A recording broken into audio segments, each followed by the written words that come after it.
Teman-teman sekalian, makin kita menjaga hubungan dengan Allah Azza wa Jal, makin kental kita mendekatkan diri kepada Allah Subhanahu wa taala, makin kita paksakan, maka makin dekat Allah dengan kita. Misal contoh, antum praktekin, buat jadwal. 1 bulan dari sekarang, atau 1 minggu dari sekarang, 1 bulan lah dari sekarang, coba antum buat sebuah catatan sederhana, amal ibadah yang sudah antum kerjakan yang menurut antum paling sempurna, pribadi, tidak usah liatin ke orang lain, tulis, misalnya sholat 5 waktu, saya dari tanggal 1 Muharram ke akhir Muharram, saya akan mulai, atau misalnya 1 Oktober sampai akhir Oktober, saya mau coba sebulan nih. Lebih baik lagi kalau tolak ukurnya 40 hari, karena Nabi SAW jadikan patokan, siapa yang sholat tidak ketinggalan takbiratul ihram pertama imam 40 hari, dijamin baginya selamat dari sifat kemunafikan. Baik, pegang hadis itu 40 hari dari tanggal 1 Oktober sampai kita ambil misalnya 9 November, karena kan ada sampai tinggal 31 kan. Baik, sampai 9 November buat jadwal. Itu memang harus dipaksakan, paksa, nggak pakai cerita main-main, ini harus buat program dan antum harus mulai sendiri. Paksain, mau apapun godaannya, tidak ada ceritanya. Seperti antum kalau lagi lapar, orang mau bicara apapun antum tidak pusing, yang penting saya harus makan dulu, karena laparnya berbahaya. Seperti itu butuhnya dengan ibadah. Antum lagi haus, orang mau ngomong sebentar, saya mau minum, haus. Begitu antum buat program ibadah sekarang. Lebih penting daripada makan dan minum sementara kita lapar dan haus nih. Buat jadwal, sholat 5 waktu. Saya harus on time. Jadwal, buat jadwal sholat. Mulai, start, subuh, duhur, asar, maghrib, isya, buat catengan. Besok lagi, terus paksain. Karena 40 hari, jaminan selamat dari sifat munafik. Antum tidak akan pernah dusta seumur hidup, tidak akan pernah ingkari janji, tidak akan pernah khianati amanah, tidak akan pernah berbuat curang. Jaminan dari baginda Nabi SAW. Dan tidak mungkin Nabi salah. Tidak mungkin Allah salah. Ada sahabat 2 orang, adik kakaknya sakit perut, datang ke Nabi SAW. Ya Rasulullah, adiknya bilang, kakak saya sakit perut. Kata Nabi SAW, minumkan madu, kasih madu. Adiknya kasih madu. Rupanya adiknya buru-buru, kakaknya masih kesakitan, kembali lagi ke masjid. Ya Rasulullah, kakak saya masih belum sembuh. Apa kata Nabi SAW? Minum lagi, cari obat lain? Tidak. Nabi ajarkan sebuah konsep dasar ini. Kata Nabi SAW, Allah pasti benar dan perut kakakmu yang bohong. Enggak mungkin Allah salah. Sabar, minum, yakin, pasti. Allah pasti benar, perut kakakmu yang bohong. Penanaman akidah yang luar biasa. Harus difahami ini. Buat jadwal. Saya belum pernah baca Quran sehari. Baik, sekarang baca. Lebih mudah bagaimana? Habis sholat, buat jadwal ini coba. Setiap habis sholat teman-teman, habis zikir jangan berdiri. Hitung pakai stopwatch 5-10 menit, tidak usah lebih. Antum buru-buru 5 menit saja. Buka Quran, baca. Pokoknya baca. Kalau antum bisa baca 2 lembar setiap habis sholat, 1 lembar, 2 lembar, sampai isya itu berarti bisa 10 lembar per hari. Atau kita ambil ayat lah. 10 ayat habis sholat. 1 hari antum punya 50 ayat. Apalagi kalau antum bisa 20 ayat, bagus kan?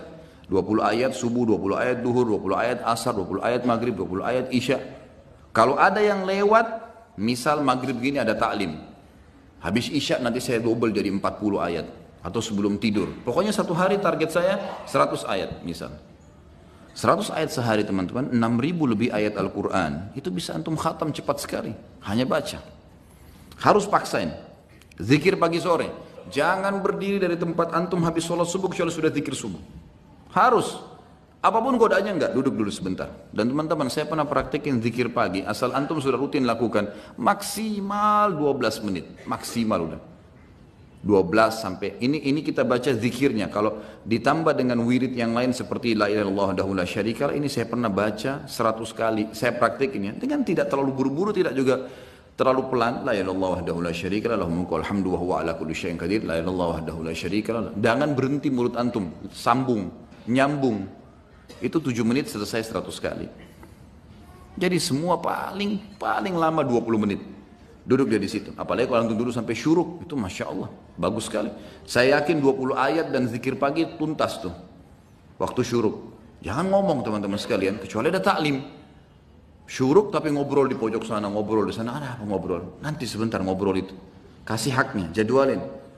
Harus sudah selesai nih. Habis asar jangan berdiri. Tunggu sampai zikir antum sore selesai. Syaitan punya standar godaan. Nanti aja di jalan, nanti aja di rumah. Sampai sekarang masih banyak pasti belum zikir sore ini. Syaitan suka goda. Duduk, paksain. Jadwalkan, gitu kan?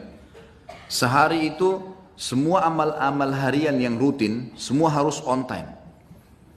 Antum jalanin seminggu lah, on time. Fokus ini saja dulu.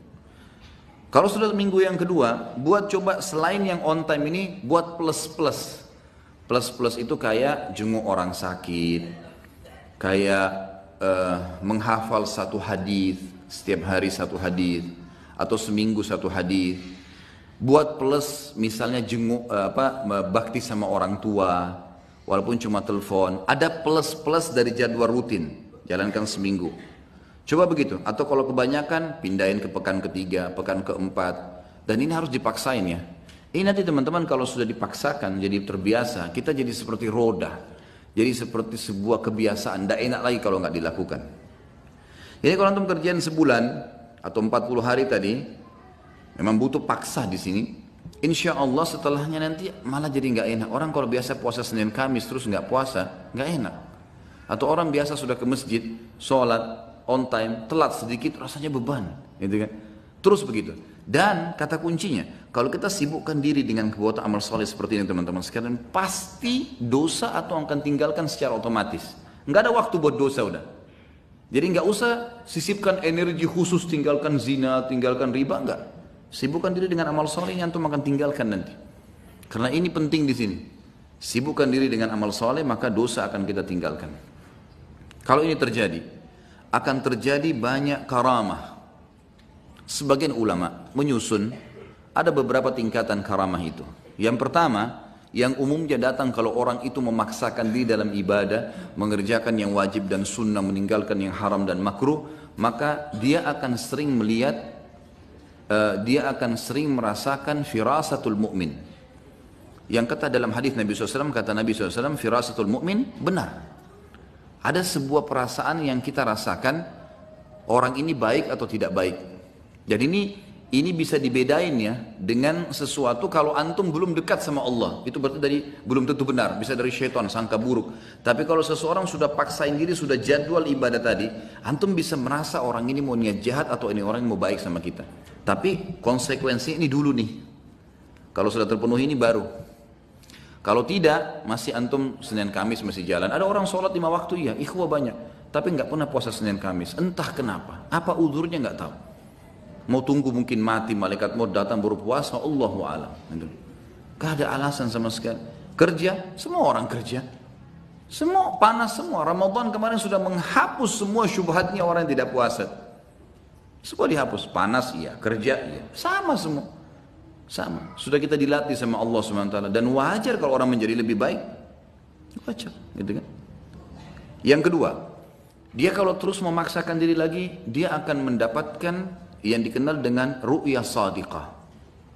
Ru'yah sadiqah ini, sebagian ulama, tentu tidak semua, mengatakan diambil dari sabda Nabi SAW, mimpi yang benar dari seorang mukmin atau ru'yah sadiqah adalah cabang dari 40 cabang kemukjizatan Nabi. Dalam hadis lain dikatakan tidak tertinggal lagi sesuatu yang benar menjelang hari kiamat kecuali mimpi yang benar dari orang mukmin. Misal antum mau pergi umroh atau mau pergi haji, mimpi lihat Ka'bah. Ada orang tua kita mau datang silaturahim, kita mimpi beliau datang, gitu kan? Banyak hal yang diperlihatkan oleh Allah SWT, mimpi. Dan mimpi itu berita gembira, membuat orang mukmin ini senang. Kata para ulama, kalau orang ini belum memaksakan diri ke target-target tadi, mengerjakan semua perintah wajib atau sunnah, meninggalkan semua larangan haram atau makruh, maka bisa saja mimpinya itu bercampur baur dengan hilm. Hilm ini lawannya ru'ya sadiqah. Ru'ya sadiqah, mimpi yang benar dari Allah, sementara hilm dari syaitan. Jadi kalau antum masih mimpi, nggak tahu ini benar dari Allah atau bukan ya. Nah ini karena masih belum sampai pada itu. Tapi orang kalau sampai pada tingkat ini, sebagian ulama mengatakan seperti sabda Nabi SAW. Memang orang mukmin akan mimpi ru'ya sadiqah itu. Orang mimpi ru'ya sadiqah. Ini yang kedua. Kemudian datang yang ketiga yang setelahnya adalah hal-hal yang terjadi yang memang Allah Subhanahu wa taala sesuaikan dengan keadaan orang itu. Bisa saja lisannya menjadi petunjuk bagi orang. Seperti misal Umar bin Khattab radhiyallahu anhu di zaman khilafahnya beliau pernah tiba-tiba naik mimbar, kumpulin orang di masjid, lalu beliau mengatakan, "Hai pasukanku, ke gununglah kalian, ke gununglah kalian." Bahasa begitu. Orang yang lagi di dalam masjid, apa ini? Amir Mukminin bicara apa ini? Ke gunung, tidak ada pasukan di masjid, bukan pasukan ini. Orang belum mengerti pada saat itu. Lalu Umar bin Khattab turun dari mimbarnya. Orang juga nggak ada yang nanya. Selesai. Ternyata Umar bin Khattab lagi mengirim pasukan di perbatasan wilayah Persia. Datang pasukan tersebut lalu mereka yang memberikan kesaksian. Mereka mengatakan, "Ya Amir Mu'minin, Allah telah berikan kami kemenangan." Kata Umar, "Bagaimana kalian menang di depan orang-orang semua?" Kata mereka, "Kami pada saat didesak oleh musuh dan kami yakin kami akan kalah, kami yakin akan dibantu oleh musuh. Tiba-tiba kami mendengarkan suara Anda yang berkata, 'Wahai pasukanku, ke gununglah.' Dan kami lihat di belakang kami ada gunung, kami naik ke gunung tersebut, mengatur strategi, kemudian kami melemparkan anak-anak panah ke musuh dan kami menang." Umar bin Khattab waktu itu yang muncul adalah perasaan dia. Dia tidak bisa lihat ghaib. Umar bin Khattab tahu itu. Tapi ada feeling yang sangat kuat di situ, kalau dia harus ucapkan itu. Maka dia ucapkan dan dibuktikan di lapangan, Allah berikan kemenangan pasukannya. Tapi ini bukan orang-orang yang biasa, bukan orang yang baru Senin Kamis sholatnya, baru 2 kali 3 kali datang taklim, baru tiba-tiba mau, apalagi kalau sudah pakai aku dan saya tadi, lupain sudah ini. Jelas ini? Ini bahasa Indonesia ini. Ya.